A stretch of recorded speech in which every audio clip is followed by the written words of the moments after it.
pagtulong natin ay nasa pangalan ng Panginoon. Siya ang lumikha ng langit at lupa. Ating ipahayag ang ating mga kasalanan sa Diyos. Ang ating Diyos ay Diyos na mahabagin at mapagpatawad.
Mapalad ang tao na pinatawad na iyong kasalanan at nalimot na rin ang kanyang nagawang mga pagsalangsang.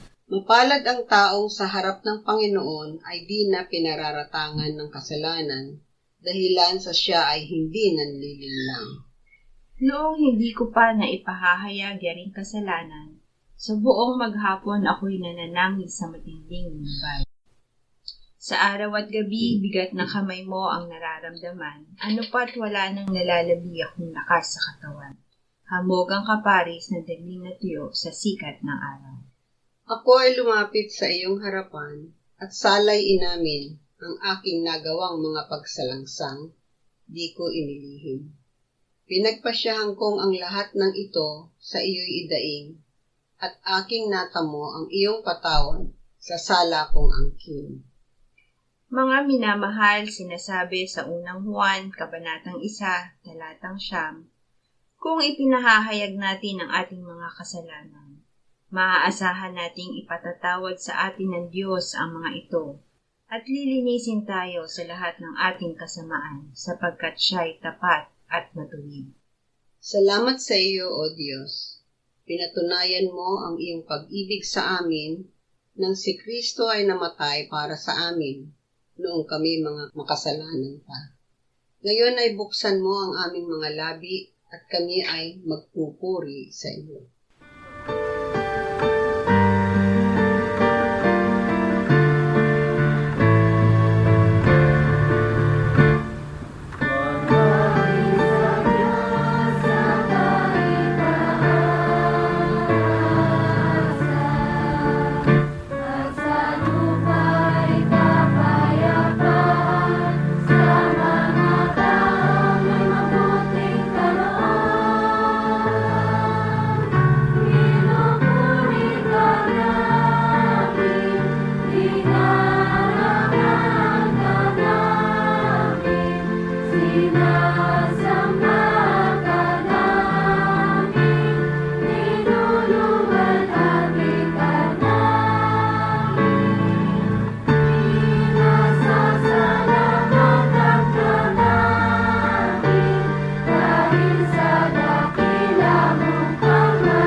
Isaias 50:1-2.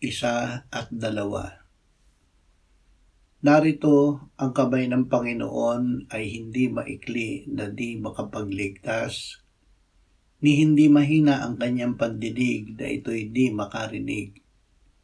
Ngunit pinaghiwalay ng inyong mga kasamaan kayo at ang inyong Diyos, at ang inyong mga kasalanan ay siyang nagkubli ng kanyang mukha sa inyo, ano pat siya'y hindi nakikinig. Kasalanan ang hadlang. Ibig ng Diyos na iligtas ang mga kasalanan at digin ang kanyang panalangin. Kahit na ang Diyos ay makapangyarihang magligtas, hindi niya magawa ito sa ayaw magsisi ng kasalanan. Ngunit ang magsisi, tumalikod sa kasalanan, manalig at tumanggap sa Panginoong Hesus bilang Panginoon at tagapagligtas, ay pinatatawad at inililigtas ng Diyos. Nagkakaroon siya ng pakikisama sa Ama at sa Anak sa pamamagitan ng Espiritu Santo. Awit 32, 1-5. Mapalad siya na pinatawad ng pagsuway na ang kasalanan ay tinakpan.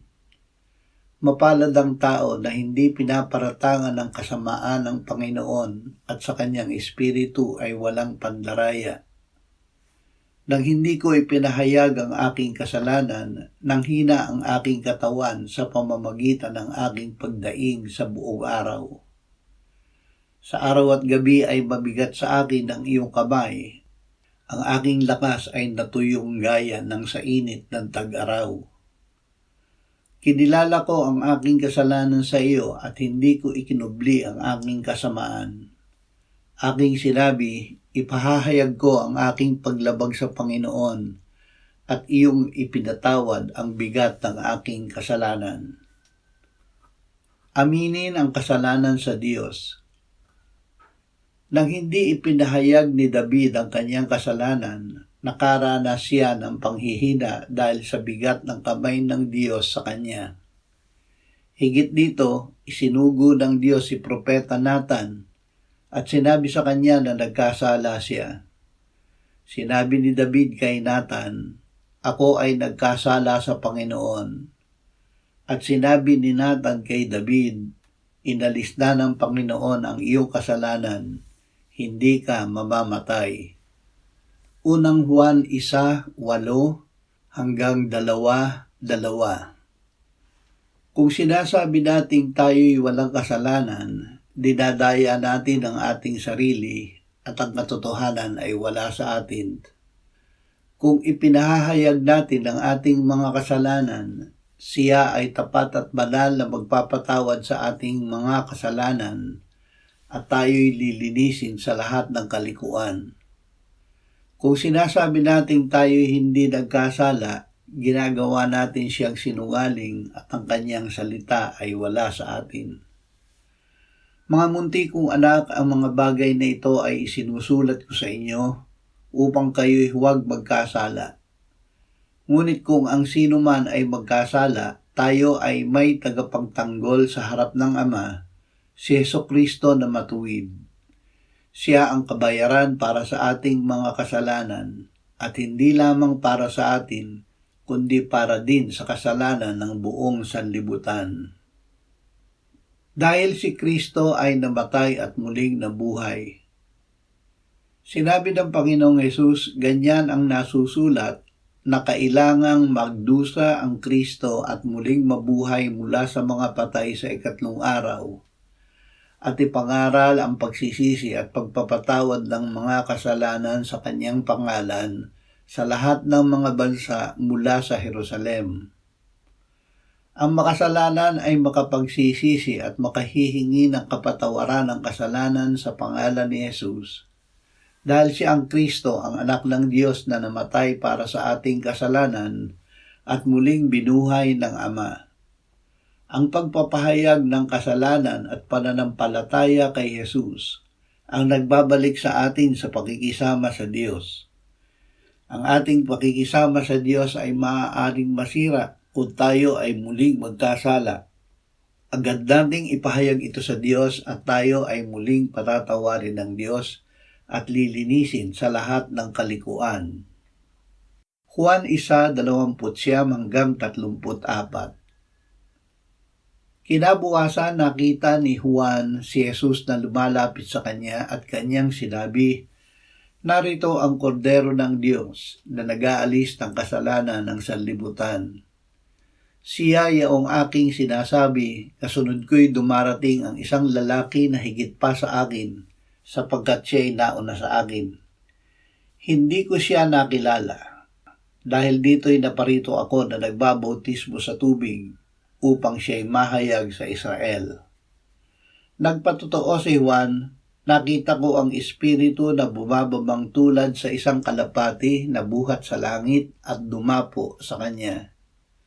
Hindi ko siya nakilala, subalit ang nagsugo sa akin upang magbautismo sa tubig ay nagsabi sa akin, "Ang makita mong babaan ng Espiritu at manatili sa kanya, ay siya ang nagbabautismo sa Espiritu Santo. Aking nakita at pinatotohanan kong ito ang anak ng Diyos." Ang dugo ni Jesus at ang ating pagpapahayag. Si Kristo ang kordero ng Diyos na pinaslang bago pa itatag ang sanlibutan. Inialay niya ang kanyang dugo upang tayo ay maligtas. Kaya't siya ang kordero ng Diyos na nag-aalis ng kasalanan ng sanlibutan. Hindi lamang kasalanan ang dapat nating ipahayag, dapat din nating ipahayag na ang dugo ni Kristo ang naglilinis sa atin sa lahat ng kasalanan.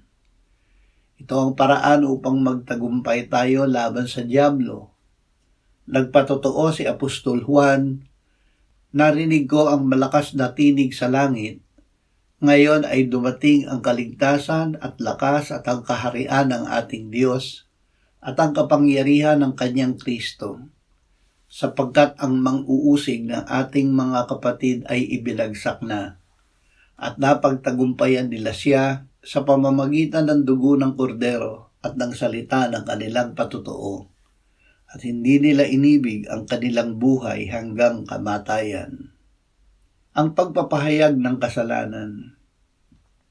Ang iisang bagay na kinamumuhian, pumipighati at nagpapagalit sa Diyos ay kasalanan. Ito ang ugat ng lahat ng ating kalungkutan. Ito ang kailangang alisin at linisin mula sa atin, kung kaya't inialay ni Jesus ang kanyang dugo. Sa paglapit ng makasalanan sa Diyos, ang iisang dapat niyang dalhin sa Diyos ay ang kanyang kasalanan. Ang sumampalataya at naligtas ay posible pa ring magkasala. Kung mangyari ito, nasisira ang ating pakikisama sa Diyos. Sinabi ng salita kung paano mababalik ang nasirang pakikisama. Aminin natin na tayo ay nagkasala at agad nating ipahayag ito sa Diyos. At tayo ay kanyang patatawarin at lilinisin sa lahat ng kalikuan.